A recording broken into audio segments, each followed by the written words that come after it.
Respected moderators, our lecturer, fellow students, it is my honor to welcome you all to what promises to be a thought-provoking and spirited debate.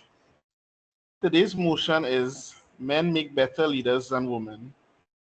This is a topic that challenges us to reflect on leadership qualities, societal expectations, and gender roles. And it is one that demands both sensitivity and open-mindedness. So I'll be guiding today's proceeding, sorry. Each side will present the arguments.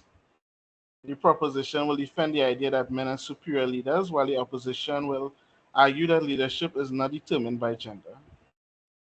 Let us remember that this is a debate, not a declaration of fact, and it is an opportunity to hear different perspectives and develop our own informed opinions. So once again, I urge our speakers to be respectful, our audience to be attentive. So let us begin with the first speaker in the main speech, and so we call on the Prime Minister, the mansplainers. Good afternoon, everyone, and thank you, Mr. Speaker. Ladies and gentlemen of the Parliament, I am Shonique Pitt, Prime Minister and leader of the Mansplainers. Leadership is one of the most critical aspects of success in any organization, community, or nation. It is the art of inspiring others, making strategic decisions, and driving progress towards shared goals. Today, we address a controversial yet compelling motion: men make better leaders than women. My colleagues and I firmly believe this to be true, and we will present evidence to support our stance. Throughout history, men have consistently occupied leadership roles across politics, business, and the military. This dominance is not merely a reflection of societal norms, but also a testament to the qualities traditionally associated with male leaders: decisiveness, risk taking ability, competitiveness, and ambition.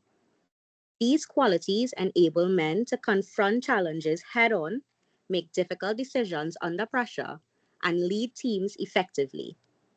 Furthermore, men are often lauded by their ability to separate emotions from decision making, ensuring long term goals rather than interpersonal dynamics. Their assertiveness and confidence in high pressure situations often inspire trust and loyalty among their followers, and their historical prevalence in leadership roles has provided them with extensive experience in managing power and influence effectively. While this perspective may spark debate, it is undeniable that many of history's most successful leaders have been men who exemplified these qualities. As we dive deeper into this topic, I encourage you to consider these points objectively and to reflect on traits that truly define great leadership. My colleagues, Anudra Singh and Christian Powder, will further expand on these points to affirm our agreement. I thank you for your attention and I look forward to an esteemed debate. We thank you for your contribution. And at this point, we'd like to take a 2-minute intermission, and after we will continue.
Now we'd like to hear the first main speech by the leader of the opposition.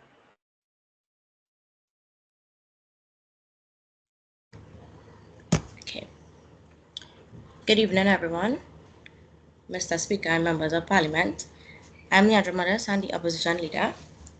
So our goal today is to disprove that this claim that men make better leaders than women. Gender does not define leadership. Rather, a person a person's skills, opportunities, and experiences do.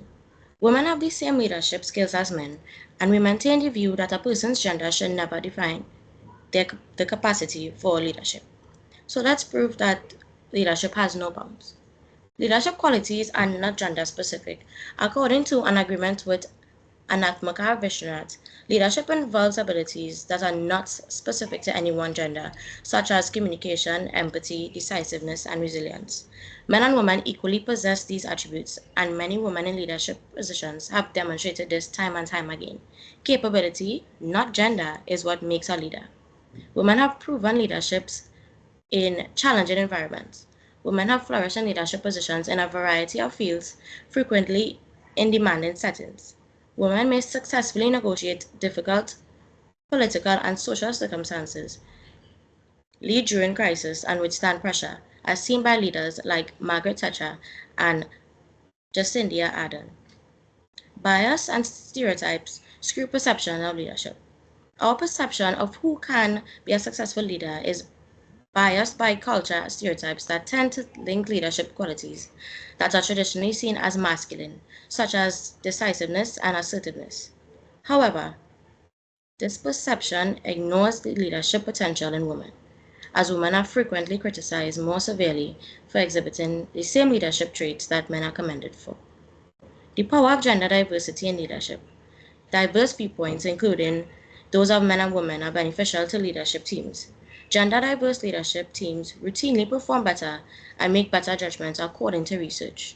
Combining feminine and masculine leadership philosophies can and will result in a more well rounded, efficient decision making, as proven time and time again.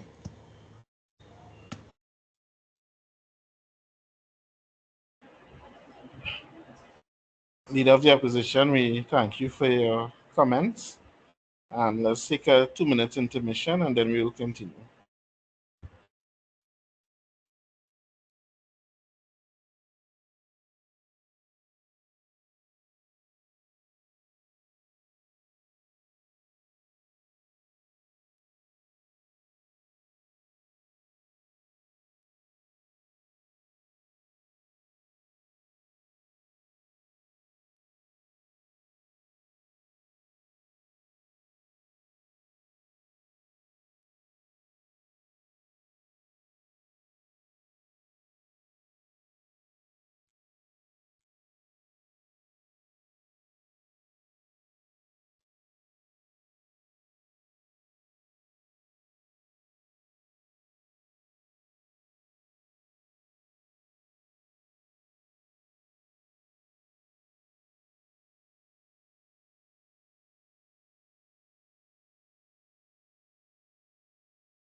Now we'd like to have our first rebuttal for, and we call on the leader of government, the mansplainers.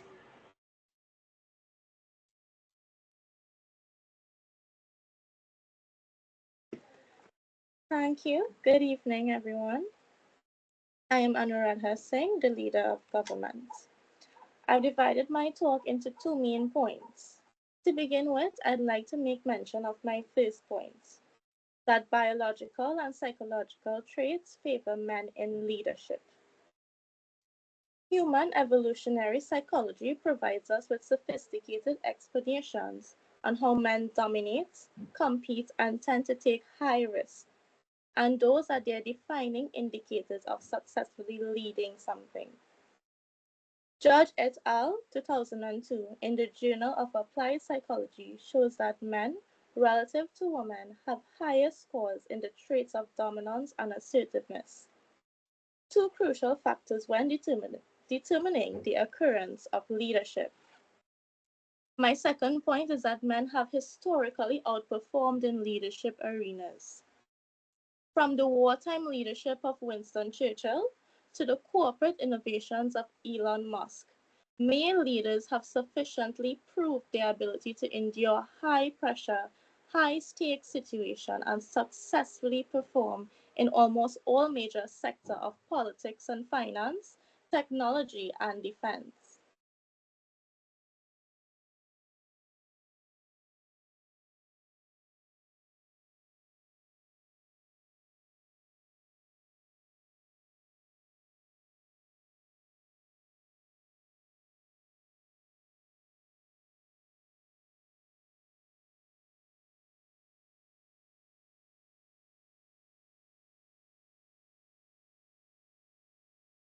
Have you concluded your statement, Leader of the Government? I have, yes, my apologies. Thank you. Well, let's take a 2-minute intermission and then we will continue.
Hi, good night, Mr. Speaker. Sorry for speaking out of turn, but my group member had her hand up.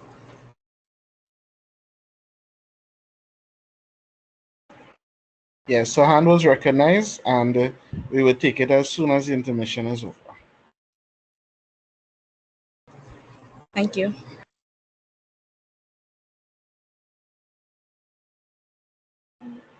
So before we go on to the first rebuttal against, we have a hand up. Will the party for welcome a question at this point?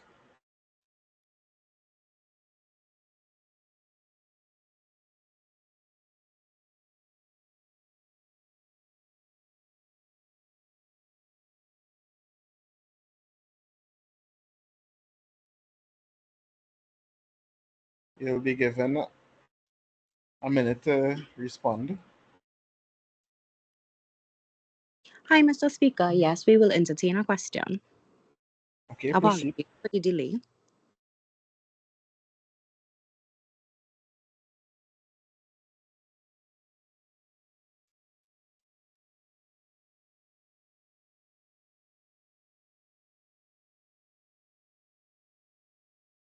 The raised hand can proceed.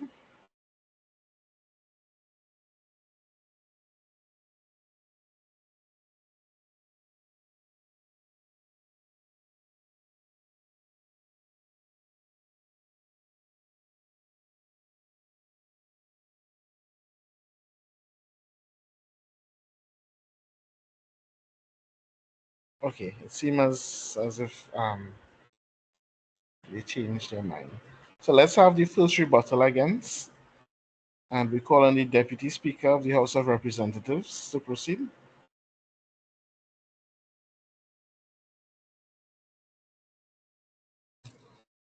Good day, fellow debaters and Mr. Speaker. I understand what you are trying to say, and while your points have merit, I respectfully disagree. Leadership requires an individual to manage not only their own tasks, but the task of others. They must juggle between the internal pressure of their own expectations and the external pressure of their employees, bosses, and organization. They say men are able to handle these pressures better than women, but it is shown that they simply have different types of leadership styles. Male leadership is more task-oriented and focused on making quick, decisive decisions. Men adopt a more authoritative communication style and are more confrontational to conflict management, focusing more on maintaining objectivity and long-term perspective to goals. On the other hand, female leaderships seem to be more relationship oriented. Women are more open and direct in their communication. They approach conflict in a collaborative manner and have a greater ability to empathize and understand not only themselves, but the emotions of others. Studies indicate that female leaders are regarded as more democratic and inclusive, which makes them more equipped to handle and maintain their composure in terms of the pressures of leadership. What is perceived to be a weakness is actually a strength. In the traditional roles of women, they are expected to take care of the house and home. This included child rearing, taking care of the health, basic education, and the essential needs, whilst maintaining the house's budget and expenses and preserving order, in addition to ensuring that no one goes without or feels less than is deserving of them.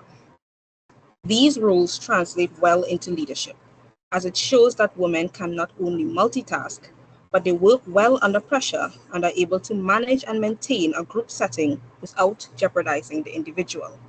For most of history, men have been in charge, controlling the positions of leadership, and while this is not indicative to all, men have been the leading cause of war and conflict in the world. This certainly does not corroborate the statement that men make better leaders than women. Saying thus, neither men nor women are better leaders than the other. They simply have different styles that are more useful in some situations over others and can be complementary if they work together.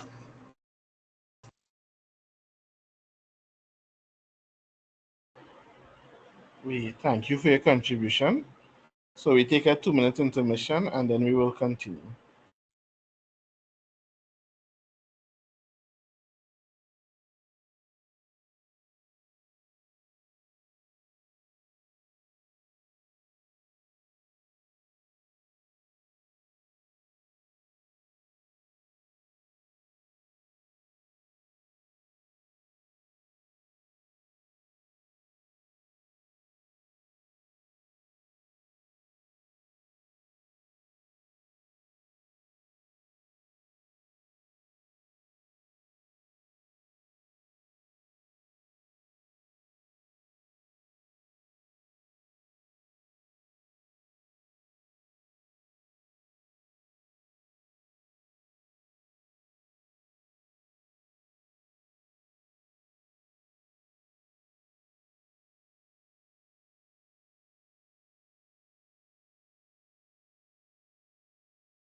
So we have a hand from the mansplainers, but before we proceed, we want to highlight Section E of the Parliamentary Proceedings, which reminds us that debater may question an opponent during the latter's speech by unmuting his mic and once recognized by the speaker, inquiring, Mr. Speaker, will the honorable member entertain a question?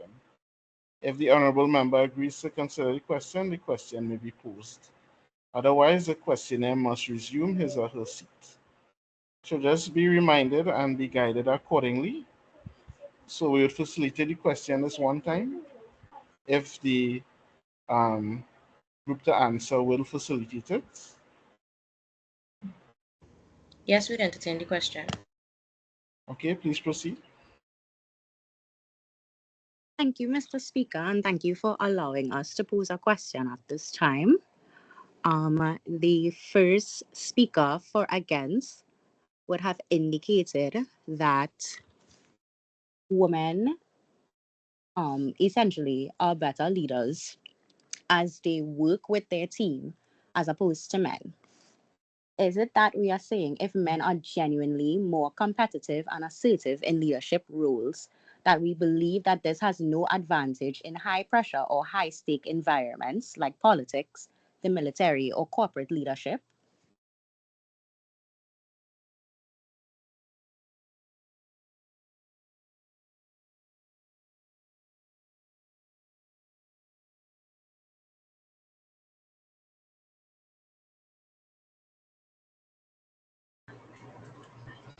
My point wasn't that women are better leaders, but rather that their leadership style is different than men. This does not take away from the leadership style of men. It simply states that they choose different means to get to the same goal. And in certain situations, one means might simply be better than the other.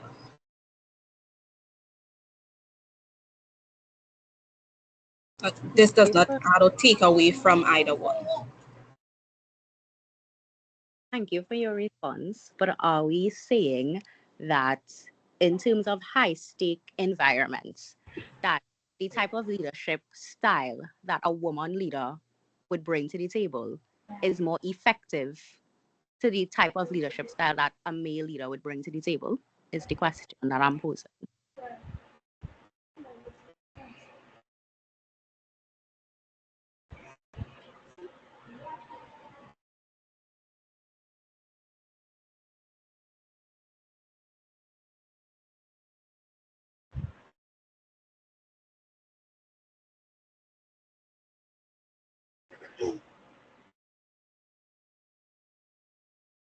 Can you just repeat that one more time? I just want to make sure I'm answering properly. Sure, no problem. The question was if men are genuinely more competitive and assertive in leadership roles, do you believe that this has no advantage in high pressure or high stake environments? Yes, I do think that there would be advantages with men's style of leadership, as they may be more calm in the situation, but that does not take away from a woman's leadership. And as I said, and I want to reiterate again, I'm not stating that women, are better leaders or that their leadership style is the be all end all. Simply that in certain situations, each style may be better or not so good for the certain situation. So maybe in certain areas, men better may be better able to handle the situation, but that does not say that a woman cannot do so.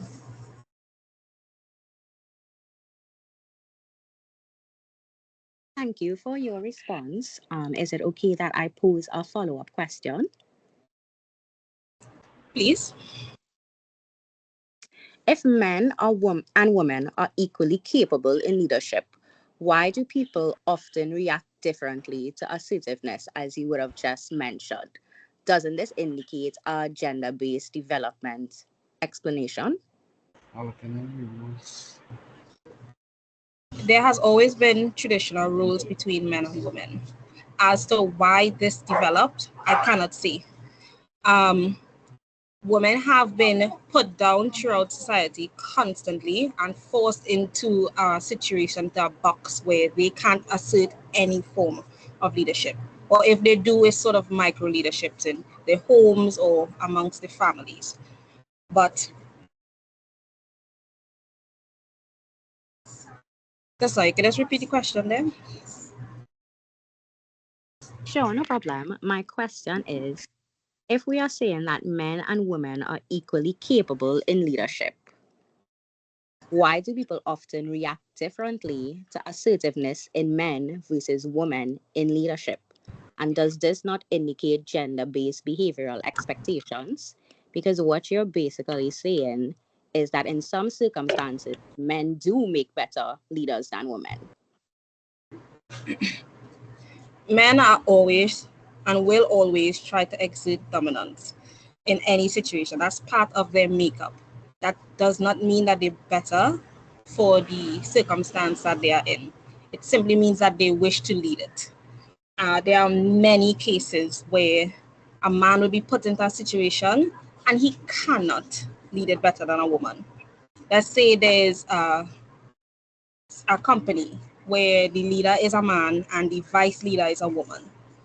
Of course, he as the leader would take charge for most of the situation, but it may have some circumstances where he would give the vice leader, a woman, the chance to see about the situation because she's better equipped to it. As I said in my last line, there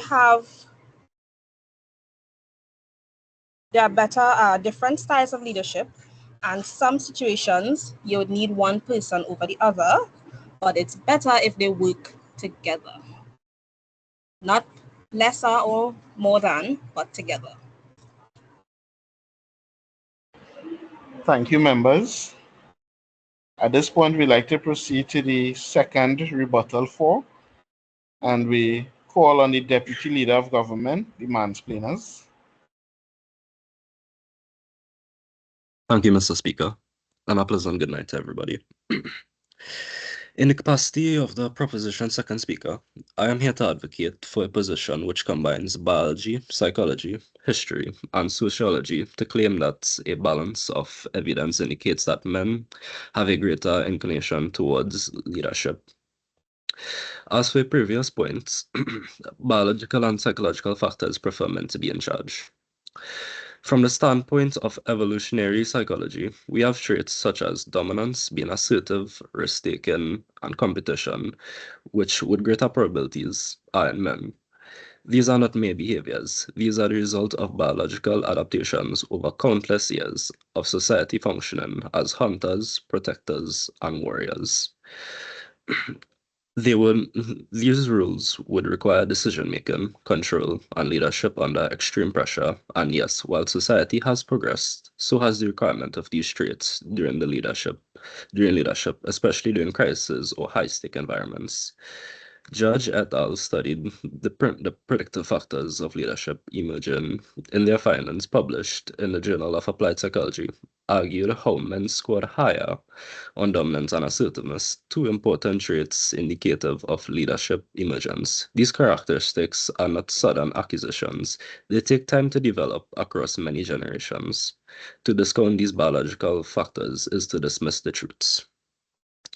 Now, let's move on to the other previous point, performance and results. When you're looking at the most impactful and influential leaders throughout history, reveals that a large volume of them have been men. These do not stem from social constructs and discrimination. There's evidence from various leadership domains. In 2023, more than 88% of Fortune 500 CEOs were men. This is not a chance occurrence, but captures centuries or decades of resilient, visionary, strategic masculine leadership.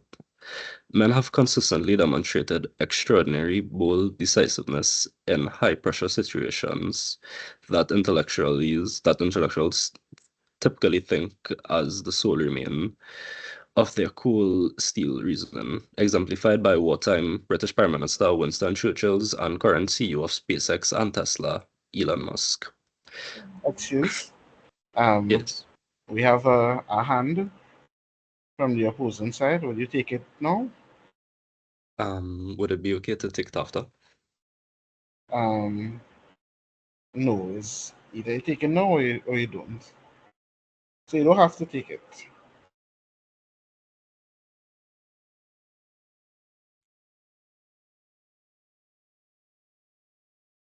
You can proceed. We'll take it. Okay, sure. So my question is, are you suggesting that leadership qualities are biologically determined by gender?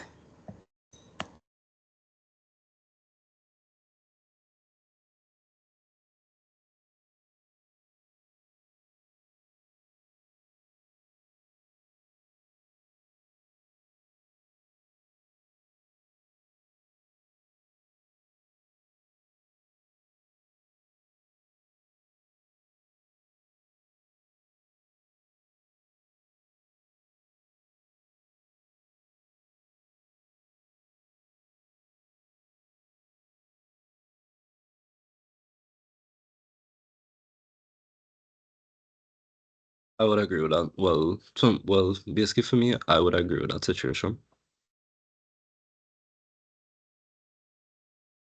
I have a follow-up question. I wouldn't take the follow-up question.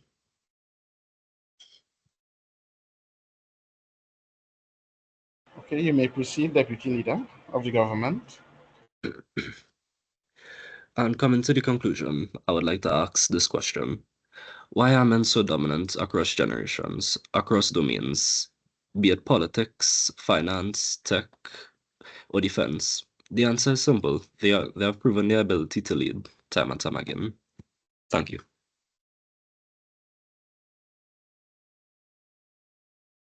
I believe that there was a hand up while you were speaking.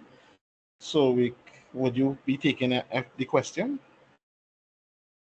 I won't. Okay.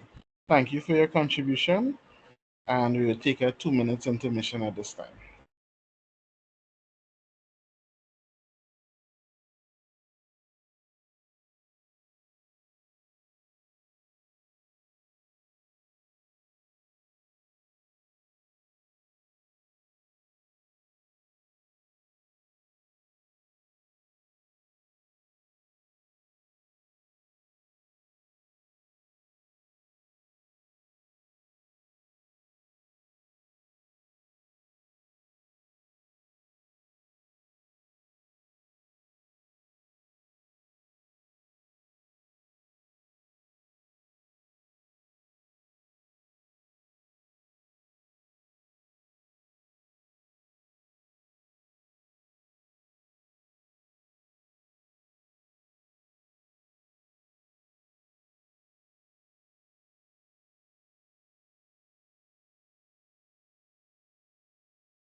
So now we'd like to have the second rebuttal against, and we call on the Vice President of the Senate to address us.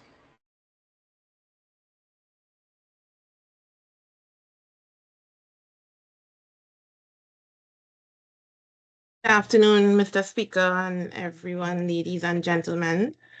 Before I proceed, Mr. Speaker, I'd like to ask if I can ask my question if the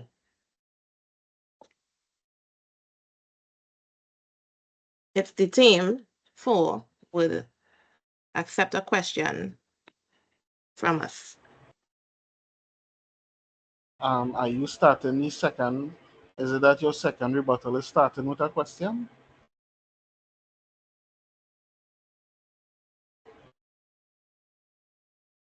No, Mr. Speaker. or the team before had acknowledged your hand and said that they will not be taking any question. So you can proceed with your second rebuttal.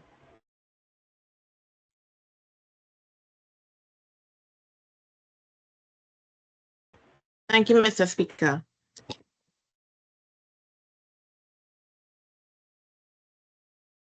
I would like to challenge, firstly, the outdated notion that leadership is inherently tied to gender. Leadership is not a male trait, nor is it female. It is a human quality. And history, as well as present day reality, proves that both men and women are equally capable of leading with vision, strength, and impact. Our opponents may suggest that men are naturally more suited for leadership roles due to traditional societal roles or perceived personality traits. But this argument is rooted in stereotypes, not facts. In reality, women have demonstrated exceptional leadership in some of the most demanding environments. From heads of state navigating national crises, to educators transforming communities, to students leading global movements for justice, to students leading group presentations, climate action, and equality, and on an even smaller scale in their homes. The real issue is not capability, it's perception. Bias and stereotypes continue to skew how we recognize and reward leadership. When leadership is viewed through a gendered lens, we overlook talent, we limit diversity, and we deprive institutions of the broad range of skills that diverse leaders bring to the table. Gender diversity in leadership is not just about fairness, it's about results. Numerous studies show that diverse leadership teams make better decisions and more innovative and create more inclusive and effective environments, whether it be in government, business, or education. So let's be clear. Leadership unbound. It means that gender should never be a barrier to leadership. The power of gender diversity lies in its ability to challenge assumptions, to expand opportunities, and to shape a future where leadership truly reflects the world it deserves. Thank you so much for listening. We thank you, Vice President of the Senate, for your contribution. At this point, we'd like to have an intermission, and then we'll proceed.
So now we'd like to have our conclusion for, and we call on the president to address us.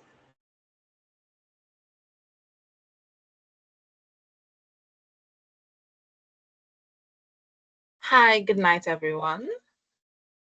So, as we've discussed today, our position is that men, on average, tend to exhibit traits that align closely with traditional leadership expectations, and not women. To put it simply, men make better leaders than women, and are in fact not equal. Leadership, as it stands, is one of the most vital pillars of success and involves the capacity to make proper decisions that drive progress and achieve goals. My team today has put forth the argument that men make better leaders than women, as they have many traits and characteristics which are commonly associated with a proper leader. The members of my team today spoke on the biological and psychological traits men carry in favor of the leadership role. Men have been proven to be more inclined to traits such as dominance and risk-taking. This stems from their biological adaptations from history, as they are descended from warriors, hunters, and protectors. Men are often more assertive and confrontational due to these traits, unlike women who are prone to avoiding risks and such due to their higher levels of sensitivity to the situation they attend to. Biology, however, is not the only hand that plays a role in the difference between male and female leaders. If you study history, you will notice many leaders in the past have been male. This is not based off of social bias, but have been proven to be due to superior performance over the years. Men have shown to be better leaders, as leadership often calls for navigating high-stress environments, something studies have shown men, in most cases, have proved they are psychologically fit for. While it is true that the ability to lead is not only prominent in men, women tend to lead more emotionally, which can sometimes lead to more harm than good. To further prove this point, the Deputy Speaker argued that women are on equal ground and can make just as exceptional leaders. A leader must understand a situation and take action on it. Women driven on emotion often fight points regardless of research. I would like to bring back a point that the opposition made when they essentially stated that leadership is situational. This is basically stating that men do in fact make better leaders than women. Granted, the opposition said in specific situations it doesn't deter from our main point. Men do in fact have certain qualities that women do not possess, which is needed for leading. I thank you for listening. There's a hand. Would you take a question now? Sure. Good night, everyone. So, our question is, if men are better leaders, why is there a global push for gender diversity in leadership positions?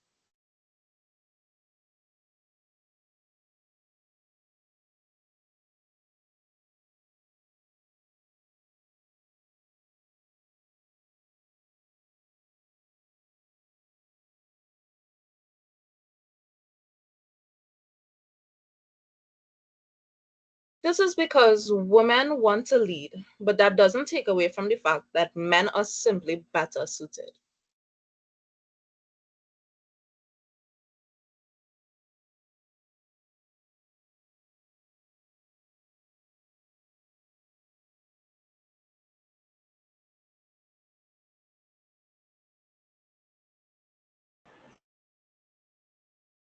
Yeah, there appears to be some more questions. Would you be taking any other questions?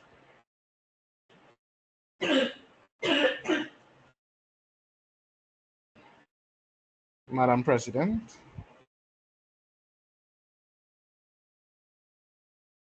Sure.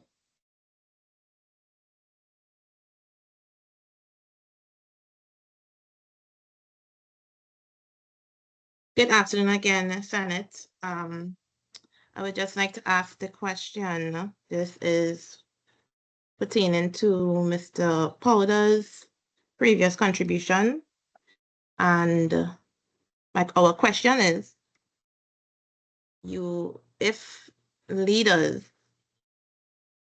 if leadership with women are not highlighted or is not, in some, is not situational, as Madam President, you said, then my question is, I don't think, if you were incapable, this is not a direct anything me to as a derogative statement. But if you were not a capable leader, Madam President, then your team would not have voted you to lead this group presentation or this debate this evening. So my question is, please, again,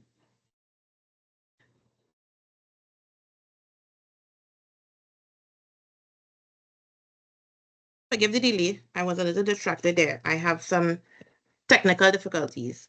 But my question is, why are women not made better or made out to be better leaders in these situations as you all have presented?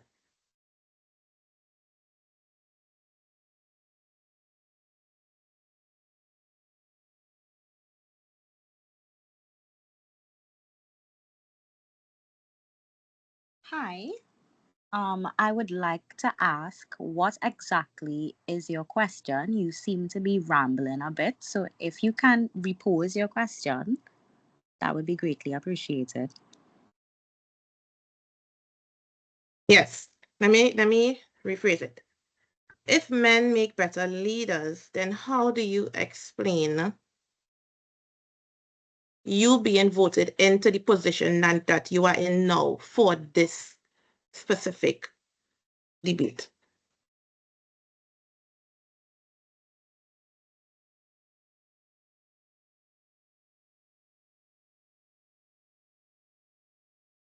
With all due respect, this is a debate. We are sitting down, we are speaking, we are going back and forth. It does not take a lot to do some research and come up with a few words to, fight down a point that you truly believe in.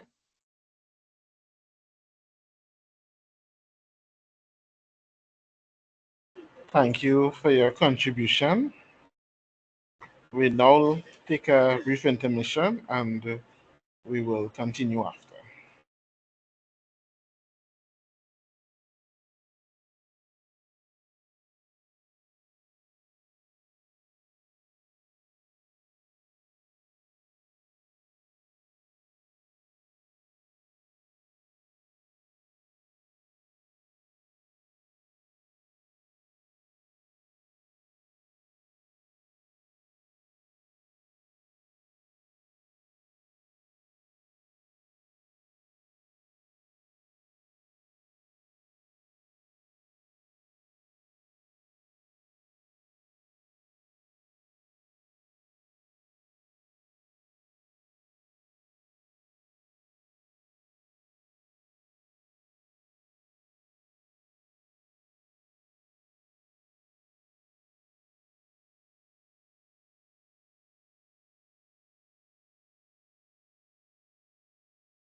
We would now like to have our conclusion against, and we call on the Vice President of the Senate to address us.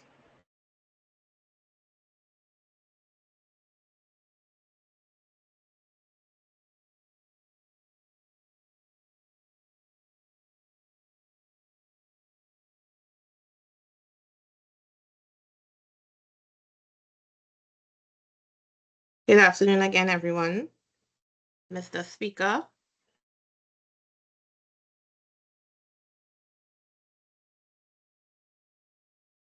so as I conclude,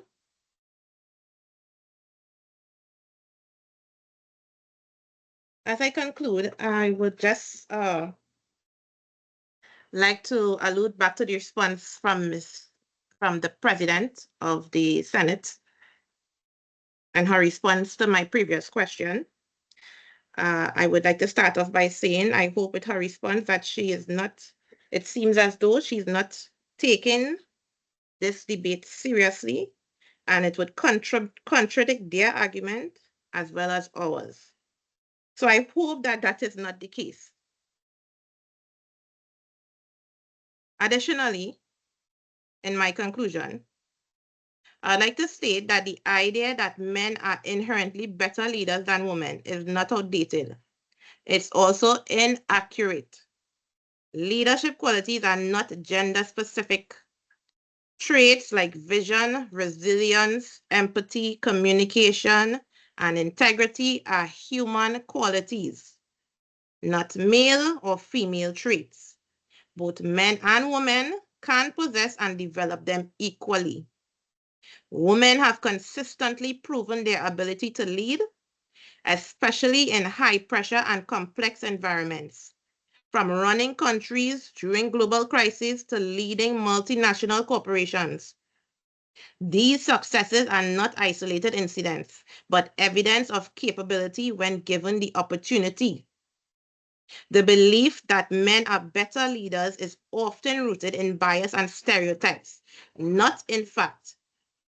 Society has long conditioned us to associate leadership with masculinity, which unfairly skews how we view leadership potential. It's not a question of ability, but of access and perception.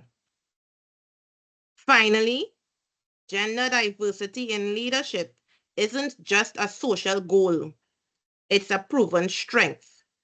Diverse leadership teams bring broader perspectives, better decision making, and more innovative solutions when women and men lead together. Organizations and communities thrive. Therefore, it is not only wrong, but limiting to say that men are better leaders than women. True True. leadership transcends Vice gender. President of the Senate, before you continue with the other point, there's a hand raised. Will you be taking a question? No, I will not. Okay, proceed. Thank you so much. As I continue, true leadership transcends gender. It is about character, competence, and vision. And on that front, women are equally capable, equally strong, and equally ready to lead. Thank you so much. We thank you for your contribution, Madam Vice President of the Senate. It was an interesting debate. The passion and energy were loud and clear during this debate. Whether you're cheering for the proposition or firmly with the opposition, what today reminded us is that leadership isn't about volume or video quality, but it's about ideas, and these ideas were presented. So we want to thank all our speakers and of course our moderators who have the toughest job now to decide the winner. So we'll take a brief intermission, well, not so brief, 10 minutes, and then we will proceed.